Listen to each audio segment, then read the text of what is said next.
ইসরায়েলকে গাজার রাফাহ সামরিক অভিযান অবিলম্বে বন্ধ করার হুঁশিয়ারি দিয়েছে ইউরোপীয় ইউনিয়ন ইইউ। তারা বলেছে এটি করতে ব্যর্থ হলে এ ব্লকের সঙ্গে দেশটির সম্পর্ক নষ্ট হবে।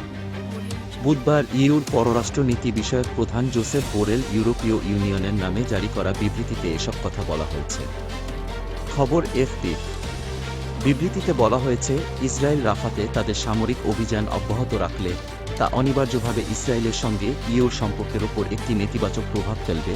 বিবৃতিতে আরও বলা হয়েছে, ইউরোপীয় ইউনিয়ন ইসরায়েলকে রাফাতে তাদের সামরিক অভিযান অবিলম্বে বন্ধ করার আহ্বান জানিয়েছে এবং তারা সতর্ক করে দিয়ে বলেছে, এটি গাজায় মানবিক সহায়তা বিতরণকে আরও ব্যাহত করছে। ফিলিস্তিনের গাজায় ইসরায়েলের সহিংস হামলায় গত 7 মাসে এখন পর্যন্ত নিহত হয়েছেন 3-5 হাজারের বেশি ফিলিস্তিনি। জাতিসংঘ বলছে, নিহতের অর্ধেকের বেশি বেসামরিক নারী ও শিশু। জাতিসংঘ এক প্রতিবেদনে বলা হয়েছে, গাজায় ইসরায়েলি আগ্রাসনে নিহত ফিলিস্তিনিদের অন্তত 5-6% নারী ও শিশু।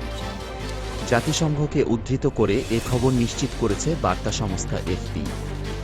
গাজার স্বাস্থ্য মন্ত্রণালয় জানিয়েছে, গত বছরের 7 অক্টোবর থেকে ইসরায়েলি লাগাতার হামলায় এ পর্যন্ত প্রাণ হারিয়েছেন 3-5,103 ফিলিস্তিনি। গত 3 এপ্রিল পর্যন্ত গাজায় নিহতদের মধ্যে প্রায় 2-5 হাজার জনকে শনাক্ত করা হয়েছে। নিহতদের মধ্যে 4% পুরুষ, 20% নারী এবং 3% শিশু এবং 8% বয়স্ক মানুষ রয়েছেন।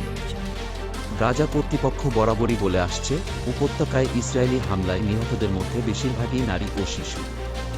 মঙ্গলবার বিশ্ব স্বাস্থ্য সংস্থার ডব্লিউএইচও মুখপাত্র ক্রিশ্চিয়ান লিন্ডমেয়ার বলেছেন, নতুন এই পরিসংখ্যানটি এখন পর্যন্ত সরবরাহ করা তথ্যগুলোর মধ্যে সবচেয়ে ব্যাপক।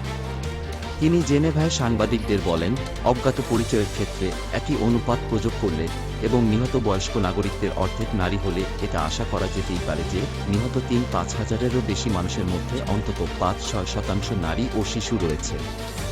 তিনি বলেন, তারপরও এটি বিবেচনায় নেওয়া হচ্ছে না, কারণ হাজার হাজার মানুষ এখনও সম্ভবত ধ্বংসস্তূপের নিচে আটকে রয়েছে বলে বিশ্বাস করা হয়। এছাড়া তাদের মধ্যে আরও বেশি সংখ্যক নারী এবং শিশু থাকার সম্ভাবনা অনেক বেশি, কারণ নারী ও শিশুরাই সাধারণত বাড়িতে অবস্থান করে থাকেন।